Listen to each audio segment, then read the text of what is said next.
Um, so that's I guess that's my journey really with science and evolution, and that's how I guess I'm saying this story is really how I became a Phoebe. And I guess that's so my current mission is to help everyone be Phoebe at this point. I don't know what else there is to say about it. Let's see. Okay, yeah, the process that I went through, we've been in a meeting all this the last 3 days. We came across a word called in English I would say de-automatization, right? So it's automatization, automating something. It's the opposite of that process, the opposite of being automatic, de-automatization. So I see now that the process that I went through was a process of de-automatization. I was questioning belief structures that I had in a way that enabled eventually me to be free of them. Actually, I wouldn't say I'm totally free of them. It enabled me to be free of them for periods of time.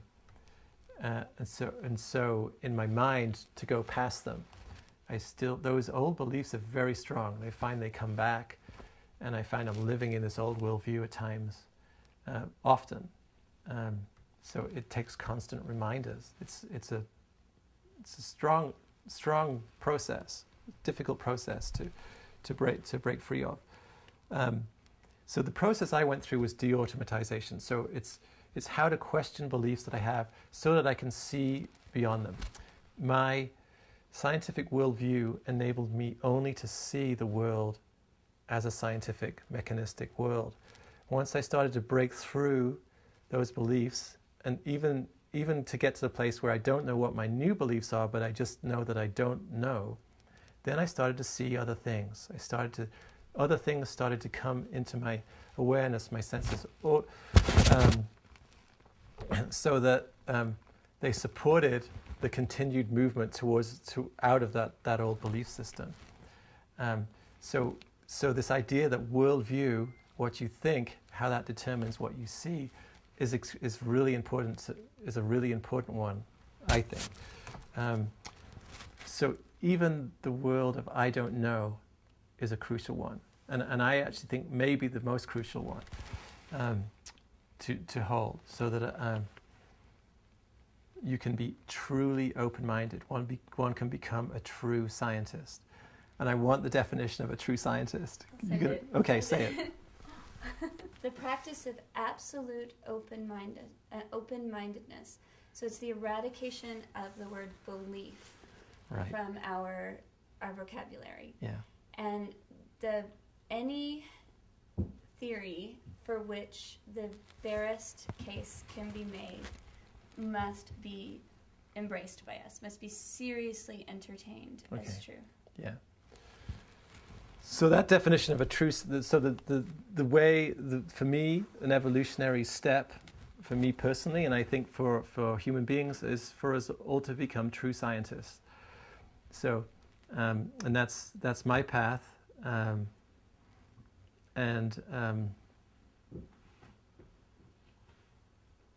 I think that might be all I have to say. It involves questioning beliefs. It involves being open to other ways of knowing. So in science, we really only allow that there is the realm of the senses. So what's coming in through our eyes, ears, nose, feel. The realm of the physical senses is what we allow, and then we have a certain limited kind of thinking process that's allowed to operate on that data. And what I discovered in this process, that there are actually other organs of perception. So the mind is in a way its own organ of perception, but there's other ways of knowing, and those ways of knowing are actually far more powerful than the scientific way. But that doesn't mean we throw out the scientific way, not at all. It's just that it be used in service of a sort of a larger picture, a larger way of knowing. So questioning beliefs, being open, developing other organs of perception, other ways of knowing, other ways of seeing. Those are the sort of crucial steps in this little process of becoming a true scientist. So, an absolute open-mindedness. So, not being careful about thinking that you know. That's a very crucial one for me. So, those are the things that I've come to, and that's what's led me to this place, where we're trying to see how really, for me personally, how we could teach this, how we could teach a new form of science, a kind of true science that doesn't reject the old, doesn't reject anything, but is much more, allows us to be much more human. Ta-da! For me, and I wrote down the same thing each time. I wrote, and I don't know, this probably needs refining, but I just wrote, ontology equals teleology equals epistemology, that being equals becoming, and all of that is knowing. Exactly. But I did think that when you use the word telos, and when you talk about the teleological, you're not talking about a final destination. No. Exactly. It is the becoming. Exactly. No. That's right. Yeah, it's actually I had, it's true, I sort of had wanted to say those things, about that experience of evolution.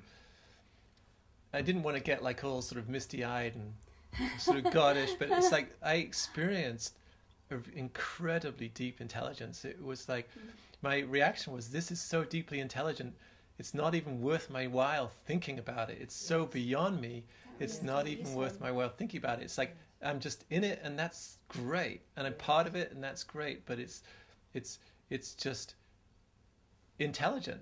That's all I can say. It's like I actually, tasted it, this intelligence in a way.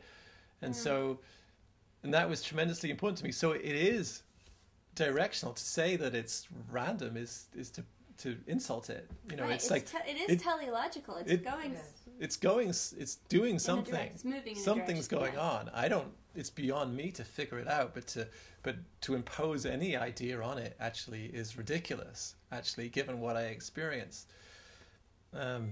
So that was important for me to see. It's like I could not be an evolutionary biologist and not think that something intelligent is going on here. It's beyond me. And when you even look at just the scientific data, I mean, it's mind-boggling. Even the way science presents it is mind-boggling. It's like, how could you ever say that this is not intelligent? You'd have to be lobotomized or something to do that, and that's what the scientific worldview does. It lobotomizes in some way. It does that. So the other thing for me was that every single thing counted. So in that experience, I was there on the hillside. Every blade of grass, every insect had a necessity to it. Yes. So, and that word is used elsewhere, and it's a really important word. It's everything is necessary. Everything, and then you've got Joseph coming over and saying everything's sacred. Everything's beautiful, and I agree. And that was my experience. So that included in evolution, our view of evolution. Most of the species that there ever were do not still exist. So probably 95% of species don't exist, that ever have been, don't exist. So the majority of species are extinct that have ever been. And in science, the way those are depicted is like a tree. You draw a tree, and you have these strands going over, and they end, but the branches come off earlier, so the whole thing continues. And it's called, when a species goes extinct, it's like a failed branch. It hasn't sort of continued. But it was like in that moment of that experience, if it is true, and I believe it probably is, that there are all these species, it was like they were all with me still. They weren't absent. They weren't failed. It's like they were all necessity too. So everything was necessary. And it was just a very different perspective on the whole thing, which one I'm grateful for, because it's just a better way to see, But